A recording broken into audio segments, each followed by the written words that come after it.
While Confucianism provided order, Daoism offered mystery and flexibility. Daoism teaches harmony with nature, doing without forcing, wu wei, and trusting the flow of the universe. Zhuge Liang, though a Confucian statesman, is steeped in Taoist legend, summoning winds at red cliffs, crafting the 8 trigrams formation, and using silence to win battles. Taoist priests were often consulted before campaigns.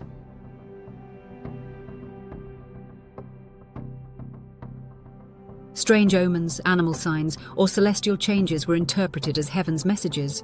Even skeptics like Cao Cao respected Taoist temples, perhaps out of fear or superstition.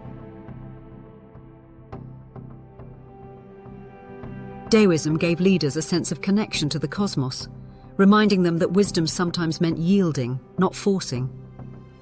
Want to uncover the mystical undercurrent of Three Kingdoms strategy?